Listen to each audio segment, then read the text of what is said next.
Antara turning point saya kenapa saya menabung dalam bentuk emas adalah bila saya perasan saya menabung dalam bentuk duit, duit ni susah nak bertambah.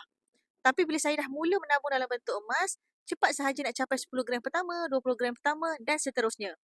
Tapi bila saya menabung dalam bentuk duit, susah sangat nak capai sampai 2,000, 3,000, 5,000, malah 10,000. Jadi tuan-puan, di situ saya faham yang bahawasanya menabung duit ni tuan-puan, kita kalah dengan emosi. Bila nampak nombor 2,000, nampak 3,000 di akaun bank, kita rasa kita berduit, kita rasa kita banyak duit. Akhirnya, kita belanja duit yang kita simpan itu. Tetapi berbeza bila saya menabung dalam bentuk emas.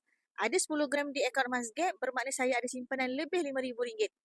Tetapi sukar nak berlaku bila saya menabung dalam bentuk duit. Jadi kalau tuan-puan ada pengalaman yang sama, susah nak simpan duit, susah nak kumpul duit sehingga RM5,000, RM10,000, tuan-puan perlu mulakan tabungan dalam bentuk emas. Mungkin cabaran kita sama, kita tak boleh nampak nombor banyak di akaun bank. Ada je benda kita nak beli. Jadi tuan-puan, mulakan hari ini, saya nak bantu tuan-puan juga ada simpanan melalui tabungan emas. Mulakan hari ini, klik nama saya Auhi Ismail.